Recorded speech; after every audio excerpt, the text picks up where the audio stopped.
Hello and welcome to Off the Shelf Reviews. I'm What Happened to Rosemary's Baby. And I'm Gary. And today we're taking a look at a 1992 horror movie, Candyman.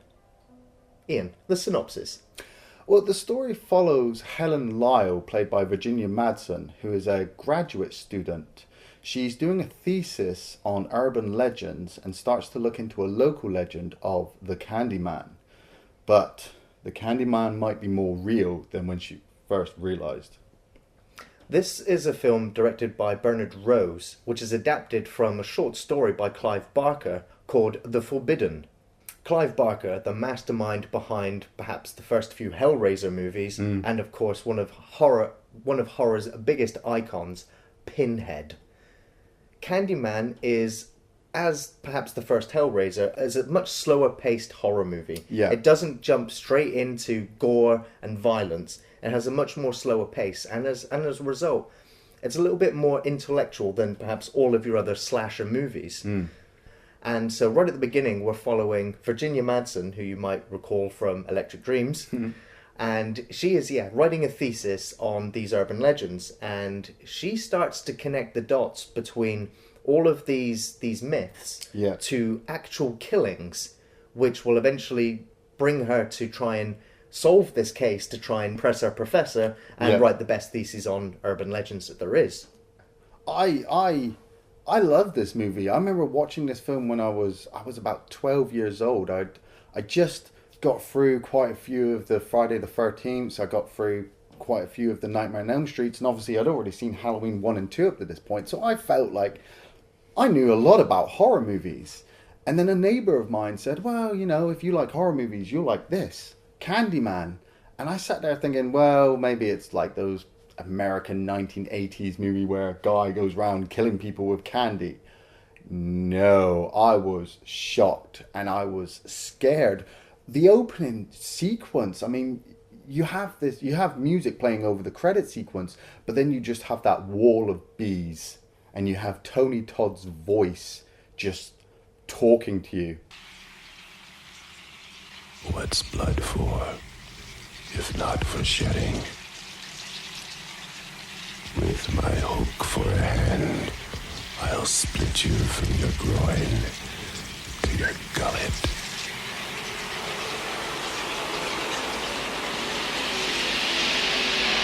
And it's very unsettling. I mean, Tony Todd, as we know now, is just an icon of horror. But first time I saw him in this film, he scared the shit out of me.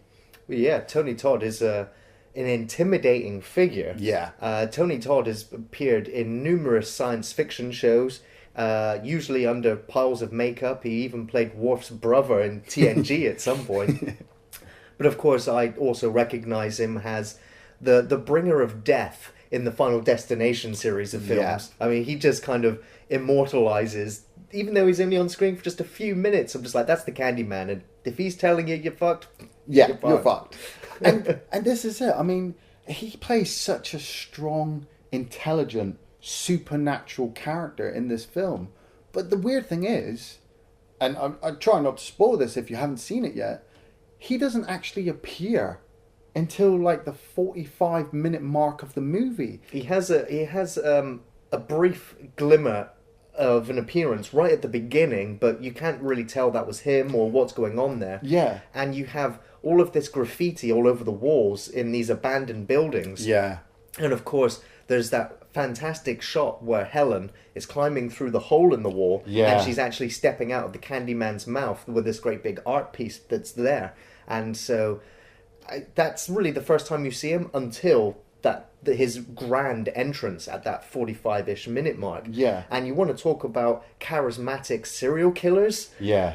Tony Todd is on form with this part. It's the way of his voice, the way he just subtly moves. Yeah. He doesn't need grandiose gestures like Freddy Krueger. I would say that perhaps he's not as charismatic for me as, say, Pinhead. How dare you use that word? Because I think Pinhead's got slightly more going on within the layers. But Pinhead is shocking just to look at. When you see the Candyman stood there in that car park hands behind his back, you know, with that long coat on. You would just think he's just a normal person. And then he pulls out that hook, and you're like, oh, fuck. But that's the thing. That hook, when you see it, it is bloody still after all this time. And you can see the nails hanging out of it. And that for me is what set me off to like, that is grim and disturbing. And that is added to the fact that earlier in the film, when Helen is sat in a restaurant talking with other people on her course, for instance, and she's talking to the professor, and she's like, yeah, I'm going to bury you with the information I'm digging up. And he laughs her off. He's just like, you don't know nothing about him. I finished my project on the Candyman 10 years ago. Yeah. And so tell me what you got. And she's like, well, actually, I got nothing. And so he proceeds to tell her the entire backstory. Where they proceeded to saw off his right hand with a rusty blade. And no one came to his aid. But this was just the beginning of his ordeal. Replacing it with that hook, I don't really know why, and then smothering him in honey from the local bee farm, which results in him being stung to death. Yeah. Now, that's horrible. Candyman was stung to death by the bees. It burned his body on a giant pyre and then scattered his ashes over Cabrini Green. And so you're instantly sympathetic to this killer, which you don't find that often in any horror material. I mean, you might feel a bit sympathetic to, say, Jason, you know, the reason why he died and the reason why he come back. But after about 10 movies with Jason Voorhees, you're kind of just like, he's a zombie killer. You know, you don't feel sympathetic to Freddy Krueger because he was a pedophile. You don't feel sympathetic to Chucky because obviously he was a murderer too. The Candyman's backstory, though, you're just like, you kind of understand why he's come back now, why he sheds innocent blood, as he says. I am the writing on the wall, the whisper in the classroom. Without these things, I am nothing. So now I must shed innocent blood. He wants to be remembered. He wants people to remember him. He wants to people to remember why he's like this. And so you're just like, okay, yeah, I'm not going to say your name 5 times in the mirror, but I'll remember who you are. What I love about that backstory part is that this film doesn't show you all the blood and guts like a lot of horror movies. You know, when this professor is telling the backstory, he's telling it, and you can hear the audio in the background of Tony Todd being chased by the gang, and the sawing of the hand, and the people screaming and having him stung by bees. And that in itself is more horrible than actually seeing it. Well, I hate to say it, but in Candyman 2, oh god, yeah, you get a full flashback to the entire event, from the hand being cut off to the bees to the death and everything else. It's all there. And explored in the second movies, which does damage this telling of the story in the first film. Yeah. Once you've seen the sequels. Let's not go into 2 and 3 just yet. They're not very good. But then, just as a side note, I know you've just said not to, but I'm also going to say that professor that's telling the story to Helen actually turns up in the later Candyman sequels because, well, they needed another actor. Virginia Madsen in this movie is amazing. She's gorgeous. He's happy because he gets to see her boobs. But I love her strong character in this film. You know, she is not scared. She's not your typical slasher heroine either. Yeah, you're usually following a teen who's completely innocent and is obviously going to bring the killer down at the end of the film. In this one, Virginia Madsen, you're following her. She's investigating, and so you want to find out. But then, as the film develops and the Candyman makes his presence felt and people start to die around her, you really feel sorry for her because she has no evidence to prove that this supernatural being is coming and gutting people from groin to the throat.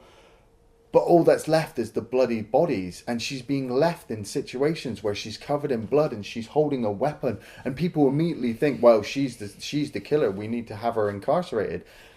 And the whole time, I love as well, is you have these amazing aerial shots and the camera following Virginia Madsen at weird angles.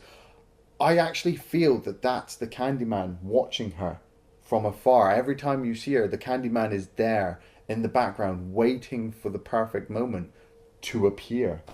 I do like the fact that the camera is, at several instances, almost just like the opening of the film, is so high up that it's just panning across all of those city streets. And You're just seeing the cars going around. They look like micro machines, the camera's so high up. Yeah. But interestingly enough that you think that that's the Candyman watching her all the time, for me, I perhaps had a lot more sort of mirror reflective shots. Right. Just to show that, we're not going to see her straight on, but sort of at angles, almost as if we're peering at the action through mirrors. It would have been perhaps the way I would have done it. Right. But the choice to have had the camera sort of moving the way it does, it definitely adds an unsettling feel to the whole film. Yeah. The funny thing as well is that I only worked this out. I mean, I've seen this film like 3 or 4 times. So I only worked this out this time for the review. He only kills 2 people. He kills technically 3, where he kills a woman at the beginning, but that is being told as a story to Helen, as Helen is making notes on urban legends. So you're not entirely sure if what you're being told is true or not. Obviously, you want to believe it because Tony Todd's just ripped this girl in half and Ted Raimi's on screen, and you can't go wrong with Ted Raimi.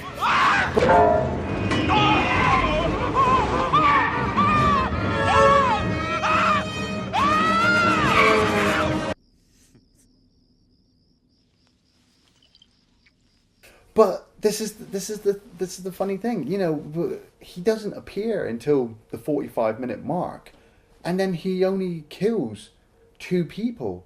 Yet the whole film is memorable. As a horror fan, if you say to somebody, "Have you ever seen Candyman?" everyone goes, "Yeah, it's bloody, it's gory," and then you go, "But only at the hour mark, and the film's only an hour and 20 minutes long."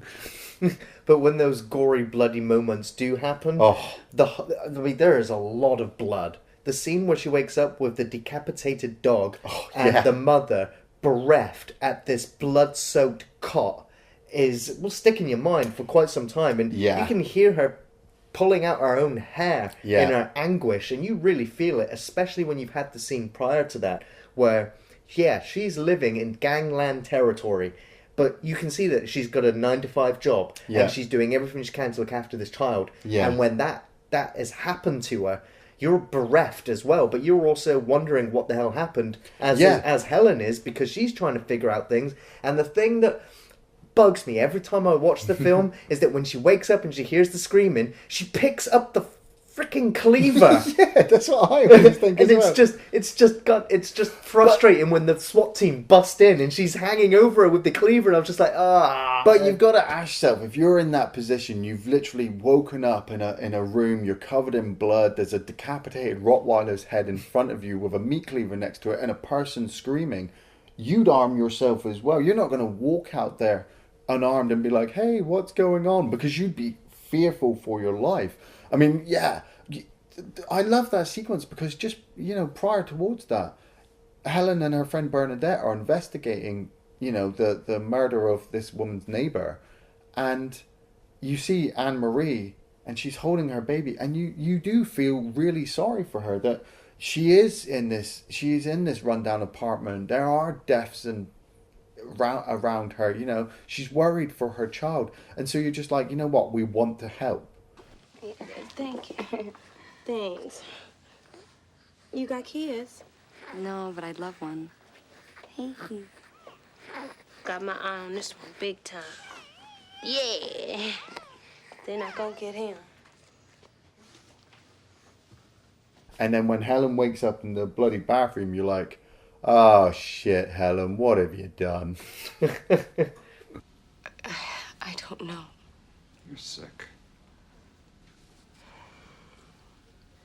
Another brilliant thing about this film is, like I said, they don't show you as much blood and guts as normal horror movies, but you're hearing these stories. There's that sequence that I really, really love where Helen has gone to see Anne-Marie, and Anne-Marie's out, and she meets the little boy Jake, and Jake tells her he will take her to where the Candyman hangs out, and he takes her to this abandoned toilet, and tells her this horrible story about a boy who goes in there and has his wiener cut off. And you're hearing the story, and then you hear the scream, and it flashes to a flashback sequence, and then he starts telling you about a strong man who goes into the toilet, and the man comes out all white for what he sees, and he finds the stuff floating in the toilet. But it's only quick flashes, and that in itself is really unsettling. But that kid's screaming just echoes on and Oh, on. God, yeah. But while Helen's in the toilet, and I got to pay homage to Virginia Madsen for her acting, the way she holds her nose, even though it's made up to obviously be a disgusting toilet, I kind of felt like I could She reminds you that smell. it stinks of shit in there. Yeah. And then the Candyman appears, but not the Candyman that you actually expect. It's the man who is keeping the urban legend alive. Yeah, and he just turns up and he says that immortal line of, "I hear you're looking for Candyman, bitch," and just cracks her in their face. And you're kind of sat there for if you're watching it for the first time, you kind of sit there believing like, oh, is that the Candyman? He doesn't look like Tony Todd, you know? But obviously the story will unfold that the Candyman needs somebody to carry his name around the classrooms and have his name splattered on walls so that he can actually be alive. And so it's after that scene, really, that the real Candyman comes forward to Helen and literally explains to her that she has removed his flock. Yeah. Now that they have apprehended this guy who's pretending to be the Candyman and pinned all of the murders to him, Yeah. the myth of the Candyman is fading away entirely. People are no longer going to be afraid of him. So he's come to claim Helen as his victim. Yeah. Your disbelief destroyed the faith of my congregation. Without them, I am nothing. So I was obliged to come. And now I must kill you. Your death will be a tale to frighten children, to make lovers cling closer in their rapture. So it turns out that the other thing that the Candyman is after, he's after Helen for more than the reason of keeping the myth alive. Yeah.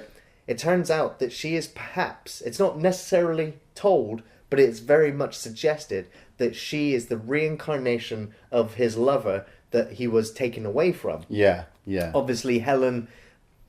Now, there's signifiers to note that Helen is perhaps aware of this in some other level, where she kind of appears hypnotized and perhaps brainwashed the moment the Candyman is actually in her presence. She goes weak at the knees, she loses her words, and she just looks dazed every single time.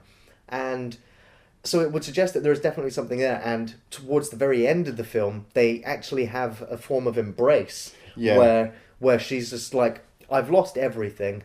I don't know whether it's that she doesn't care anymore, but there's perhaps, if she is in that hypnotized state, then there's definitely some essence of her that's going to want to be with the Candyman once again. I think what it is obviously I believe as well that she is the reincarnation of his dead lover, but at the same time she also is her own person. So obviously the Candyman is wanting to claim her, and towards the end of the film, she just wants to give up. She's just like, I will be your victim, you know, as long as you stop hurting all these people around me.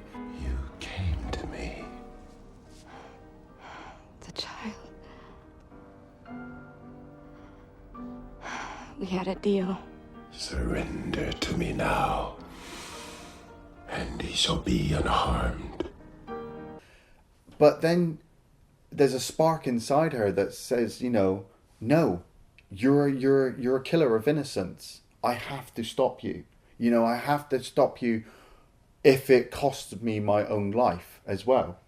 Which I think is absolutely brilliant, because you don't actually get that from other horror victims. You know, these people, you get these teenagers who are just running around and make up elaborate traps to trap the killer, where Helen is actually... You really feel sorry for her, and by the end of the movie, you want her to get her vengeance on the Candyman for all the bloody shit he's put her through. He has put her through misery, setting her up for all of these murders. She ends up spending over a month in a psychiatric hospital. Yeah. She comes back to find, her friends are dead, her colleagues are dead, her husband's cheating on her with a student. Oh, bastard.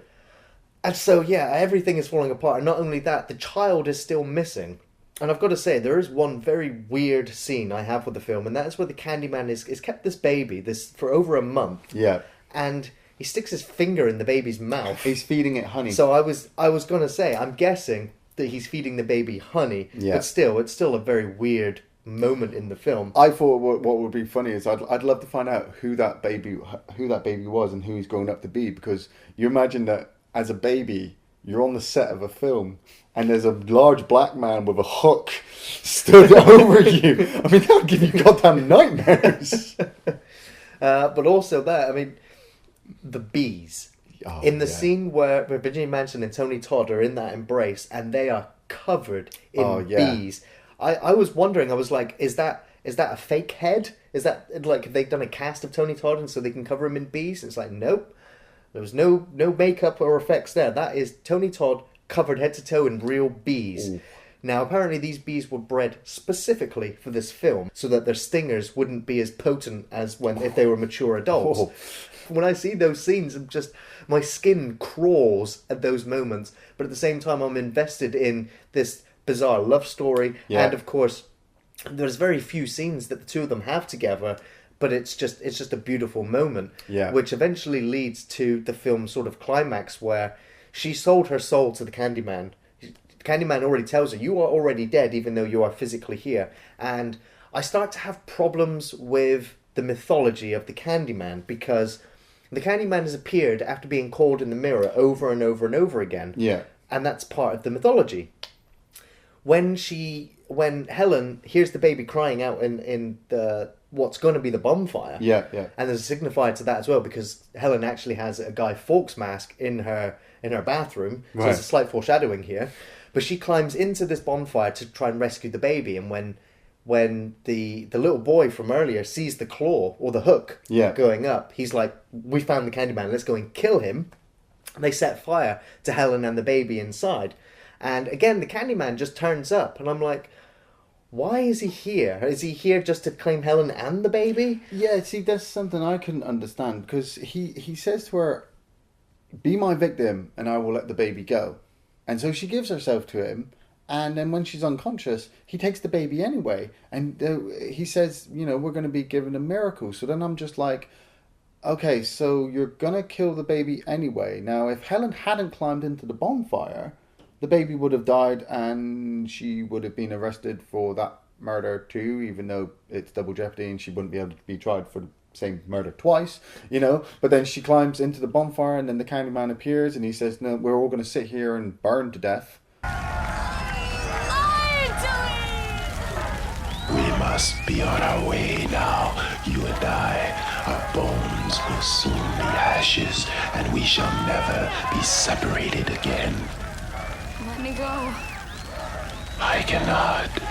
But then when she escapes from him and he burns to death anyway, he's screaming, come back to me. And I'm just like, just disappear out of there. You're a myth. That's it. But at the same time, I'm guessing that perhaps because of the Candyman's entire congregation, his entire flock of believers are there, and they all believe that the Candyman is being burned at the stake pretty much. Yeah. I'm guessing that maybe that's what's happened. I mean, I've not read that anywhere. That's just my interpretation of it, is that his flock are forcing the death of the Candyman, both mentally and physically. Yeah. And so, of course, Helen coming out of the fire with the baby is the film's sort of hero, because the baby has been rescued, and, of course, the myth of Candyman is put to rest. But it's something I want to bring up as well, though, is, okay, so he's a myth. Yeah. And he's a legend. Yeah. Why does he sleep? Again, there are holes in the film, but I'm guessing, I mean, Capri Green is the Candyman's bachelor pad. Right, yeah. So he just sort of hangs out there waiting to be called, because again, that's where his flock are. Yeah. There are plenty of plot holes in the film, but I think the film itself is tight enough that you'll see through them. The film definitely carries itself. I have a lot of favourite scenes in the film. The whole film itself is just a great horror film. I think perhaps my favourite scene is the back storytelling of the Candyman in the restaurant. Yeah. I really like that moment. Any scene with Tony Todd in it, he just steals the film entirely. And of course, the beautiful Virginia Madsen is she's just acting her ass off in this film. I don't think I really have one poignant favourite scene in the film. I actually like the whole film. I have 3 favourite scenes. I mean, like Gary, I absolutely love this movie as well. Not so much 2 or 3.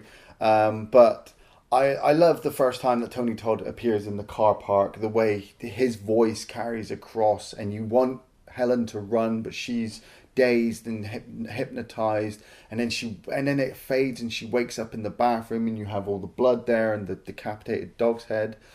I love the sequence where Bernadette turns up at the apartment and she walks in and the Candyman slams the door, and she's in fear as well. She cannot believe that this man, this thing is real.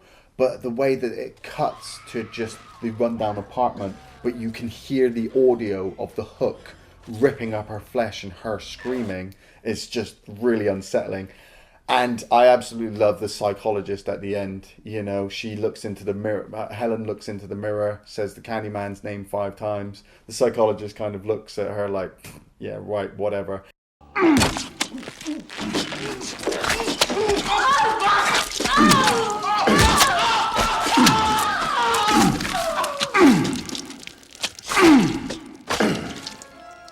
And the blood just spurts everywhere. It's awesome. You can hear Tony Todd grunting. Yeah. It is gross and grim. Yeah, definitely. I really recommend Candyman. I think that the acting in this film is exceptional, but not only that, I also think the direction is brilliant for this horror film.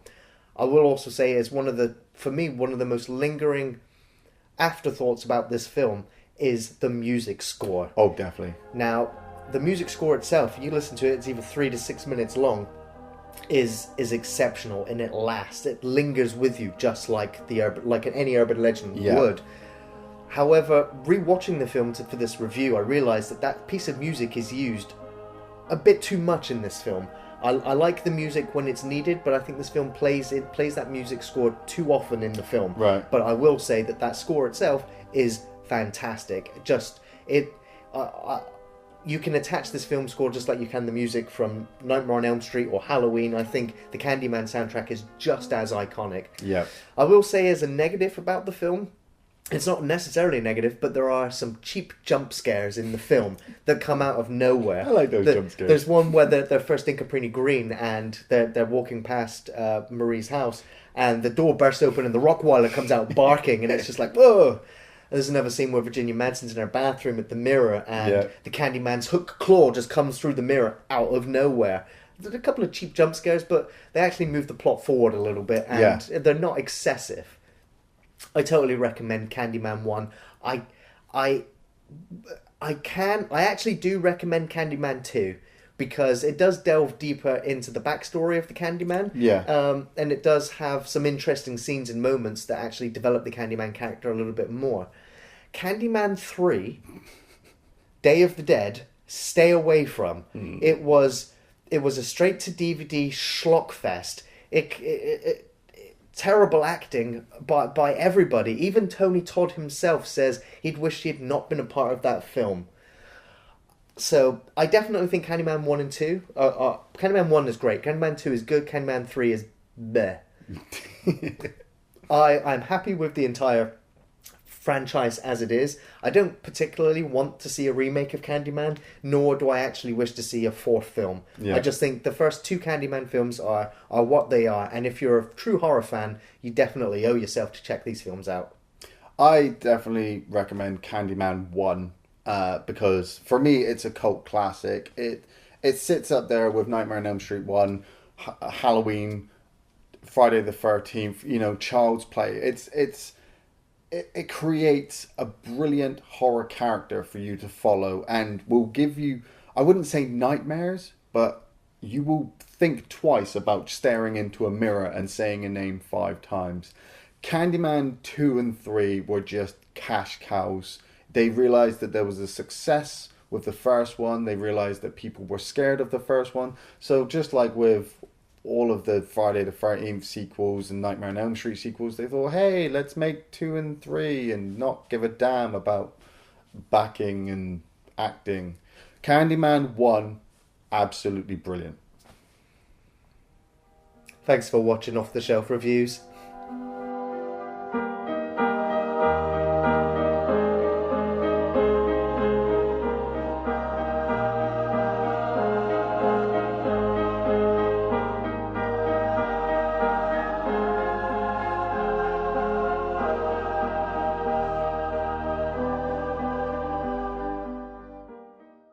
If you would learn just a little from me, you would not beg to live.